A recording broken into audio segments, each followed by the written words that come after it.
By the end of this episode, you'll feel more confident in exploring a path that honors your values, reduces stress, and supports a fulfilling life inside and outside of medicine. Welcome back to another episode where I help younger physicians decrease stress and increase income by transitioning from corporate to independent practices, even without any business experience. In this episode, you'll understand how the wrong reasons for choosing medicine can lead to long-term stress. You'll also hear a personal story that mirrors what many physicians experience but never say it. And in this episode, you'll walk away with simple ways to course correct and protect your energy. So welcome to another episode of the Independent Physician's Blueprint, where we help physicians decrease stress and generate wealth in this crazy world we're living in. And today we have the privilege of hanging out with Sanjay Raja, who is not a physician, but he's dealt with a lot of physicians in his lifetime and has dealt with his fair share of stress. And as you know, on the podcast, we help physicians understand how they can live in this world and practice powerfully. And so Sanjay Raja is here to talk about recipes for wellness, because I met Sanjay a couple of months ago through a mutual friend, Bubba. He gave a talk and was talking about, I think it was about peptides, and you were peptides and other things, natural things that you can do to help your health. And it was a great talk, very engaging. And you also have a PBS show, so we can kind of get into that as well. But tell me about how you see physicians in this world. We have physicians leaving medicine. We have physicians stressed out. They're doing other things. Hey, I'm doing a podcast, right? I didn't go to medical school to do a podcast, although I'm still practicing. I love the practice, but what do you see happening in the profession in terms of physician burnout? Yeah, so I've got a bit of a unique perspective on this, and that is I was in medical sales. Started my, regular career. Did medical sales. I did pharmaceutical sales for a while, and then I did the consulting side of surgical consulting. So I was kind of part of their team a little bit, where I just showed them how to use a new surgical device and got to know them very well. And then if you backtrack even further, I actually got into medical school, but I decided the night before I was supposed to go, I'm not going to do it. So yeah, I've got a bit of a unique perspective on it. I would say the state of what I see right now in the medical field, because with our TV show, we do interact with a lot of physicians. We do interact with the medical community, and obviously they are a necessary part of our society. Healthcare providers, not just doctors, anybody, first line responder, healthcare providers in whatever capacity, I give a lot of love to, because it's a thankless job in so many ways. So thank you for what you've been doing, because I know the pressures and what you guys deal with, ladies and gentlemen as well. But to really specifically answer your question, I would say we are at a time where everything is changing so quickly. It's hard to keep up, especially if you're a physician. So you think about this, and you and I had this conversation a little bit offline after I did my speech in Tampa, which is the doctor, their job is to provide the best type of medical care they can to their patients, given the information they have, given the resources they have within the confines of the American medical system. The problem I'm seeing is that they're not taking care of themselves because they have no time. They're not taught work-life balance, because when you go to medical school, from what I saw with my friends who've been there and doctors I've interacted with, they're taught, this is your life now. This is what you do. It's going to consume you. It's going to take over every bit of it. And essentially, there's no such thing as work-life balance. That's what I've seen. And I lived it because I was married for 12 years with the healthcare provider. She's a PA. And I remember when we got married, I was jealous. I actually was jealous of her work, because I was like, and she still is. She was so passionate about her work. She's like, oh man, I did this today, and all these wonderful things she did today, and saving lives. She worked in so many different departments, ER, cardiology, everything. But then what I started to notice over time in the relationship was she couldn't deal with life in general. It was amazing to me. it consumed her.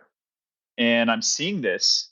I'm sharing that story because this is what I see as well from my friends who are physicians, my friends who are married to physicians, that it consumes you so much. There is no work-life balance now, or there really never was. And it was just something that you just dealt with. And I think that's part of the reason why I said to myself, I'm not going to be a doctor because I'm doing it for the wrong reasons. I was doing it for family reasons and cultural reasons, but I'm not built to do one thing in life. I'm built to do many different things in life and to push boundaries. That was my goal. And it took me 40 years to figure out what I really wanted to do. So were you but that's a married? long-winded answer. Yeah, but were So you married when you wanted to go to medical school, or were you? no, no, I was, I got out of college. I had a degree in biology, chemistry, physical science, minor in psychology. So I had all these degrees. And I took the MCAT 3 times. I'm not good at standardized tests at all. And my third time, I got it, you know. But you know what? I think I just needed to prove to myself I could do it. That's really what it came down to. So you got in, and like, how did you were planning on getting financial aid, or were you going to pay for it? How were you going to, like, what drove that decision to stop? That's a great question because, and I'm an open book, so I'm going to just share everything, which is my parents, my dad specifically owned a computer business. So specifically internet service company at the time. And this is when dial-up was big, right? We lived in the world of AOL and dial-up. We didn't have high speed. You had all these pop-up internet service companies, and I was in Kansas. And he owned this company. It's interesting because my parents are traditional without being traditional. So that means is that he wanted me to get just any degree, come out of college, and retire. That's what he wanted. And when I basically, came out of college, he was like, "All right, you're gonna work."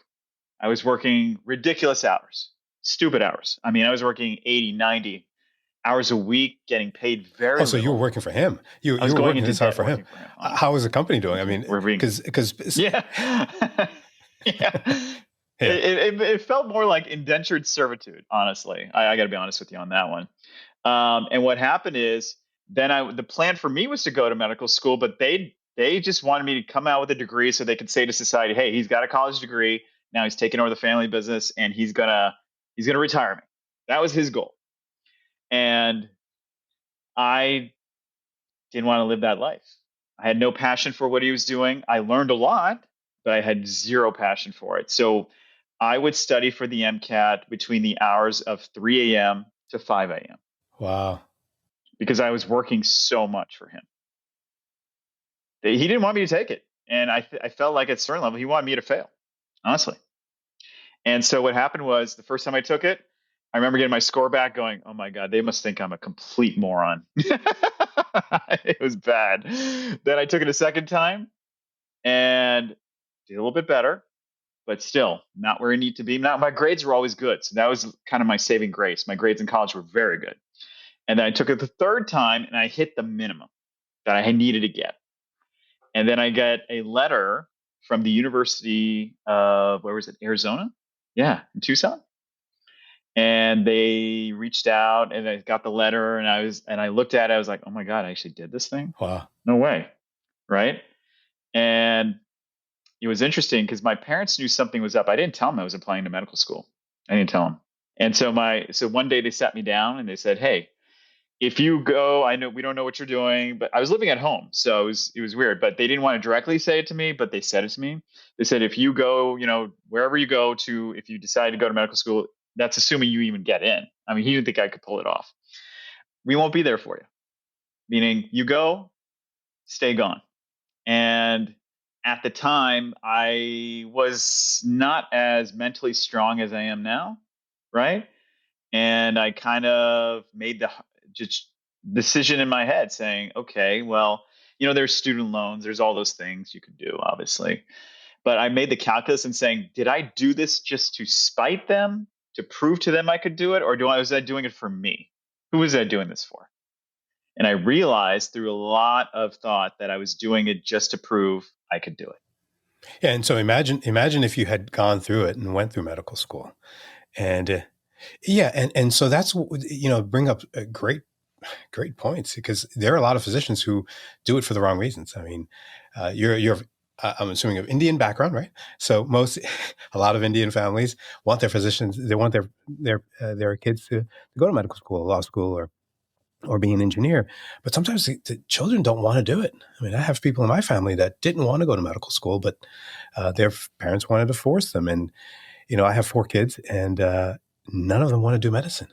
And I think a lot of it because they saw me go through what I've gone through, and I went through divorce as well. And medicine really consumes us as physicians, and unless you have the mental fortitude and the strong desire to go. Mm-hmm. I mean, I have a similar story in terms of the MCATs. I took the MCATs twice because the first time I did not think I was going to get in. I think I scored a 3 out of 15 on the reading comprehension, and I was.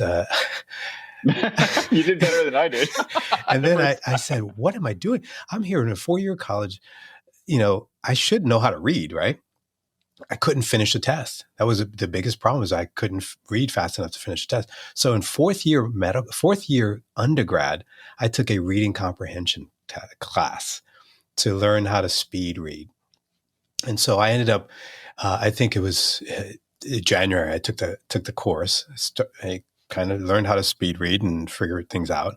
And then I took the MCAT again in March of that year, and I got an 8. I mean, I got to the average, but by that time, a week before, I actually got into medical school.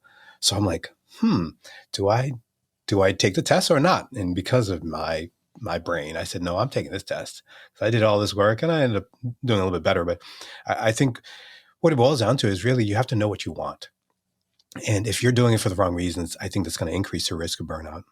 Well, it's funny you mentioned about the scoring because when I first got my scores the first 2 times I took it, I said, apparently they think that I can write, but I can't read worth a damn. Yeah, So yeah. it's okay. And I used to hate reading, and now I try to read and maybe not read as much. Uh-huh. And I don't want to paint with a broad brush, but in my experience, I've seen 3 reasons why people go to medical school. Number 1, which is the most rare, by the way. This is the most rare I've seen, which is they genuinely love it. Okay, that's the most rare I've seen. And if they do, more power to you. I respect that. That's awesome. Then I've seen the reason of the title, having the title of doctor. In the Indian culture, a lot of parents basically live vicariously through their children, and children are seen as property because you need to show society the shiny new thing out there that you did a great job raising them because they are so fearful of judgment from society. Okay, it's crazy. So is that cultural? I mean, I'm sorry to interrupt, but is that like how you're brought up? Because I know in Haiti, it's similar. We're so poor. There's so much destitute. We pride ourselves in education. We want our parents really focused on education. Well, let's think about the Indian stereotype. Let's think about that real quick, which is in society, it's not a bad stereotype to have, but it is a stereotype, which is we're seen as well educated and very smart, right? And so I broke that paradigm because I didn't do great in school early on in my life. I wasn't the kid who was getting straight A's. I was not that guy. And then in college, I was able to turn it on and just do very well. But the problem was I did not care for. Initially, I started in engineering, computer science. I hated every minute of it. Oh my God, did I hate that? And then I got through pre med, and I still came out of college going, I still don't know what the hell I want to do. I don't think this is my life. I was not meant to do the traditional cultural paths that most Indian people take.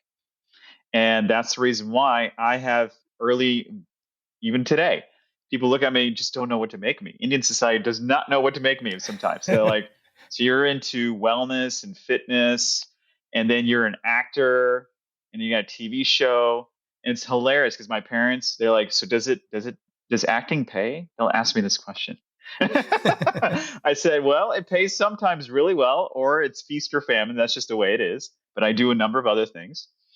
And they just can't still to this day wrap their head around it. Yeah.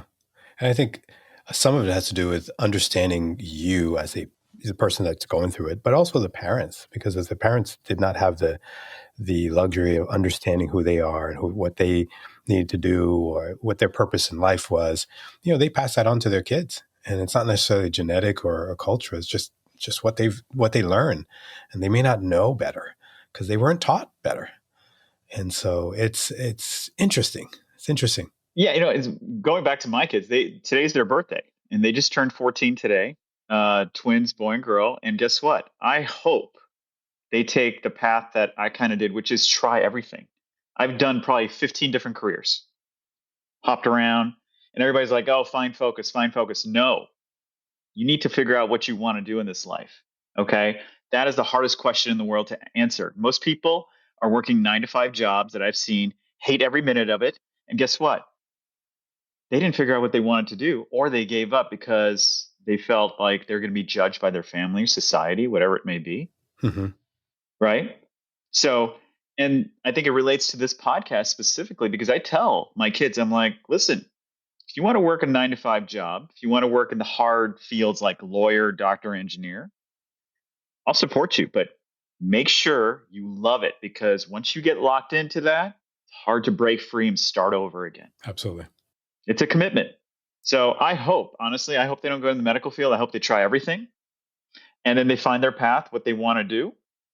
They just live a life of freedom, because I've shown them both sides, which is the 9 to 5. I was that guy. I hated every minute of it. And now I'm an entrepreneur, kind of forging my own path. And I tell them it's the hardest thing you'll ever do, but it's the most rewarding thing you'll ever do. I think the one thing I also try to help my kids understand is that they have to serve a population. They have to serve someone or something that is needed in the society. We can't just always do it for ourselves. Yes, we have to understand what we have a passion to do, but part of that passion should be also to help the next person not increase their stress or cause, increase in stress in others. It's a matter of understanding how you can fill a need that is important in this world, because some people don't have the guidance. They don't have the person that can give the wisdom that you're giving today. And hopefully people will listen to this episode and understand that, you have to understand what you want to do, but you also have to look to serving other people as well. I think that's, for me, something that's helped me power through some of the hardships that I've had. So I've seen you on LinkedIn. I've seen you traveling the world. So what are you up to these days, and what's going on? So we're in the middle of producing season 2 of our show, Recipe for Wellness.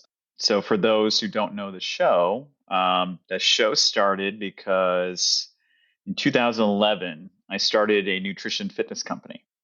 I was working medical sales at the time, and I started a nutrition fitness company. And I said, you know what? I just want to kind of share some of my knowledge that I've accumulated, because I had a lot of injuries from competing at a high level in combat sports. And then what happened was I walked away with a lot of injuries. My diet was all messed up. It was crazy. So I said, I'm going to fix myself. And so I did. In 2011, everybody's like, wow, what are you doing? What are you doing? What have you done? I said, I didn't take any magic pill. I just learned discipline and just doing the small things correctly. Drink a lot of water, get good sleep, eat clean food.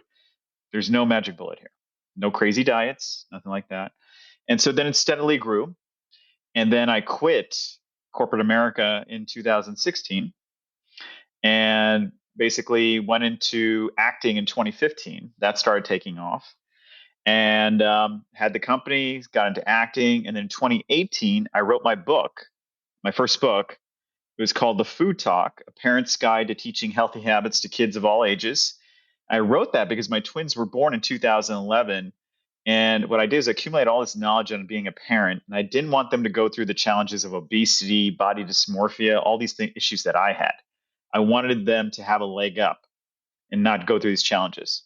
So I wrote that book and, got some pretty good press out of it. And then Discovery Channel got a hold of my book, and they called me and they said, hey, we'd like to fly you and your kids out to California and talk about making a show out of it. I said, yeah, let's go. Didn't expect it. Went out there, they loved the idea, and then we were putting pen to paper to sign the agreement. Then they called me one more time and said, we're going to kill this deal. And I said, why are we killing the deal? And they said, because Discovery owns Travel Channel, and Travel Channel at the time was doing health and wellness and all the cooking, traveling shows, right? They decided to go all paranormal. So now you see on Travel Channel, it's all ghost story stuff. That's what it is. And so they decided we're going to focus that way. Sorry, move on. So I'm a big believer of life happens for you, not to you. And it happened for a reason. So I said, okay, not a problem. But at the time I was devastated, to be honest with you. I was devastated. But then I said, okay, I need to pivot. So I need to build my brand a little bit more. I need to get out there. So I did a lot of podcasts. I became a co-host on a number of podcasts. I did the Food Talk podcast, and then got on stages, became a national speaker, and just started building my brand. And then came around again. And what happened is a good buddy of mine in California, his name is Michael May. He's a director, film producer, been in TV a long time. Him and I developed this great relationship I met him through a friend, and we kept toying around with this idea for a TV show. And he was one of the early adopters, and he said, let's just keep trying to figure this thing out. I said, absolutely. So then we actually got some meetings with some big streaming platforms, which I can't really say, but we did get some big meetings with them. And we realized that they wanted to change the show altogether. Their content is paid by advertisers who do not align with my mission at all. So I didn't want that mission to change or be determined by somebody else. I said, nope, we're not going to do this. So we walked away from that. Then 2023, PBS got a hold of my book through a mutual contact. It was kismet, as they say. And 2024, we put a team together and we produced the first season. It released in 2025 earlier this year, and it's releasing nationwide from East Coast to West Coast. And it's gotten great reviews. People really seem to gravitate towards it because we are not your typical health and wellness show. I don't get a lot of talking heads. I don't like that. We tell stories. We tell stories of interesting people trying to change the world. We're giving a voice to the voiceless, and we're giving them a bigger platform because they're going to go big, and people need to know about these people. And so now we're in season 2, and we just we're in Bali earlier this year. We went to Baja, Mexico, and then we just filmed episode 3 and 4, Orlando, Tampa, and then we're heading off to Costa Rica in 2 weeks, and then we'll be in New York, and we may add one more. I don't know yet, but we may add one more. But it's been going great. It's been resonating. We've expanded our message, and our job is to give people a trusted resource to say, listen, we're going to talk to some people or do some interesting work, not necessarily doctors, but are in the field of health and wellness in some shape or form, and work with some brands that align with our mission because they have to align with our mission. Otherwise, I don't work with them. And it's been going great. And we've just been doing a lot of different things from season 1 into season 2. And I'm excited because I get to live my dream of traveling the world, trying great food, and talking to interesting people. And so what have you seen in your travels? I've been to some European countries, lived in Haiti. What have you seen the differences in food and culture that you think may be affecting U.S. life expectancy? Because, Yeah, we talk about this on the show all the time. And that is, I've traveled my whole life. My parents were awesome in the sense that we didn't celebrate holidays. We traveled the world during holidays, Christmas, New Year's. And I've circled the globe many times, and I did it in my personal life before I even got the show. And just with the show or without the show in my travels, what I've seen is the way of life in other countries is more relaxed. They have less in a lot of places. We were just in Bali, perfect example. It's a third world nation by all accounts, meaning they don't have a big economy. It's really generated by tourism. And the most interesting aspect of that is 2 things. Number one, it's the cleanest food you'll ever eat outside the country. Always. It's a farm to table experience. I talk about this all the time in the show, which is they don't understand the term processed foods. They don't even know what that means. And so everything is basically farmed, sourced, on your plate. I was in India in January visiting friends and family. Then I went to the Himalayas because I've never seen it. And I took my kids with me on that trip. And I ate rice and bread all day, didn't gain a pound. Felt wonderful. I wouldn't do that here. I would never do that here. So overly processed. I don't know why we feel the need to overly process everything, but the answer is pretty simple, which is we package food here to extend shelf life, not nutrition. That's what we do. There in India, you go to an open market. There in Bali, go to an open market. You get it from the farmer. That's where it's coming from. And here we have to pay exorbitant amounts of money to experience the farm to table lifestyle, which is what the rest of the world is doing. That's kind of our God-given gift, I would think, right? Is to get our food in the most natural form possible. But we seem to have really walked away from that here, unfortunately. That's number one. And number two is gratitude. The term is such a hot button nowadays. I feel gratitude. All these social media start saying, look, I feel gratitude. You feel gratitude when you got something in your hand. That's not gratitude, by the way. Gratitude, what I learned through the Balinese people, is that they wake up, they show gratitude. They eat dinner, they show gratitude. You know how they do it? They have these little offerings. You'll see outside every Balinese house. It's made of palm leaves and bamboo with a little offering to show the deity or whoever they pray to. They wake up, give this offering. They eat dinner, they give this offering. They go outside their door, they give this offering. So what happens is you'll see 50 of these things decomposing inside their front door because they're grateful for every simple moment in their life. So they're putting out food, or is it what is it? It's like a little offering of maybe a little bit of fruit and a little bit of dry rice or whatever they want to put, like a little bit of flour. But they're showing gratitude for waking up. They're showing gratitude for playing with their kids. They're not a rich country. These are not rich people, but they live the most fulfilling and happy and joyous life I've ever seen. They're really, really happy in that society. It's crazy. And here we use gratitude as a hot button word, which is, oh, I'm grateful. I'm grateful. Okay. I'm really glad you're grateful. Are you grateful when, things go south? Are you grateful when you don't have a reason to be grateful? Got a roof over your head? Food in your fridge? Kids? They're grateful for everything. Powerful.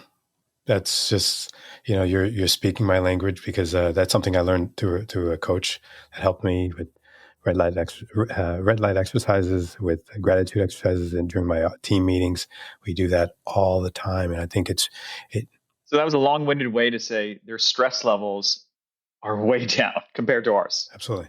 And that brings down the cortisol levels. That helps them sleep better. That's fascinating. So what is your next country? Where are you going next again? Well, we're heading to Costa Rica in 2 weeks. Reason why we picked Costa Rica is because Costa Rica was featured on that Netflix documentary called The Blue Zone. And it's a blue zone area. And for those people who don't know, blue zones are areas of the world where people live the longest. And they found like 5 key factors that they all have in common. And so we wanted to travel there because that's one of the few places I've never been to is Costa Rica. So I've always wanted to go. Number one. And number two, it just fits within what we're trying to accomplish with the show, which is show places of the world that may be deemed third world, but they are some of the healthiest, happiest people you'll ever find, honestly. And this is a health and wellness mecca, just like Bali is. And we are also going to be kicking off the first of many recipe for wellness retreats now. And Costa Rica is going to be number one. It was amazing. What happened is we showed pictures of us in Bali and Baja, Mexico, and people who were on the show, but people who are audience and on LinkedIn and wherever social media they looked at, they said, we want to be a part of this. We want to be part of this escape, this mental health retreat where you just don't think and you just are living life. And so we just sat down and said, you know what, let's do something like that where we can give back and people can experience it. You don't necessarily have to be on the show because not everybody fits the show. And we're just going to kick it off there in Costa Rica. I'm excited because we're going to film the show day one with my team. And then I'm going to be there. My co-host is going to be there. We're going to have experts come in to give people different experiences while we're there on fitness, nutrition, and just turn off your phones, turn off work, just decompress so that when you go back to your regular life, you can be a better version of yourself. Awesome. Awesome. So how do we, how does one get in touch with you if they are interested in following you and maybe doing a retreat and when you have it again? Because I'd like to do the Yeah. retreat. So the easiest way to do it is go to myrecipeforwellness.com. That's our website. You'll see all our podcasts. You'll see trailers. You'll see contact info you can reach out to, a general email, which is the info@myrecipeforwellness.com. And then we also have, I think my executive producer who's helping me with this is she put out a link on Facebook about the retreat. So her name is Melanie Warner. And so there's on Facebook, she's there, but she's tagged to me. So you can find me through her or her through me or me through her, either way. But just go to the website, shoot an email or follow us on social media, send me a DM, and then somebody will get back to you. But yeah, our first one's coming up. We're going to kick it off, test it out, see how it goes. But the places we stayed in Baja, Mexico, and Bali already said, when are you coming back? I said, we'll be back. Don't worry. We'll be back. We already planned Bali in April of 2026. It's already locked in. So Awesome. Thank you so much for coming on the show and helping us understand how we need to live better as physicians. And you're an inspiration. So thank you for what you do. yeah, no, I appreciate it. And to all our physician friends out there, all our healthcare providers, all our first responders, I'll leave you with the fact that, we are truly grateful for what you guys do, the sacrifices you make. And you just give up so much to pursue this profession that helps so many people. But just remember one thing that I've learned is that you cannot pour from an empty cup. So if you're not fulfilled and filled spiritually, mentally, relationship wise, whatever your situation means, you cannot give your best. And you guys need to, guys, girls, whoever, need to take care of yourselves, because without you, this world would be a much different place. So we need you. So please take care of yourselves first. Thank you. Thank you so much for that. Appreciate you. So thank you for listening to the Independent Physician's Blueprint, where we help physicians decrease stress and increase income and generate wealth. So if you haven't had a chance to, please leave a review, subscribe to the podcast on your favorite podcast app. That's how we are going to help other physicians hear about us. And we know that if you're still listening, you're enjoying this show. So please share it with your friends.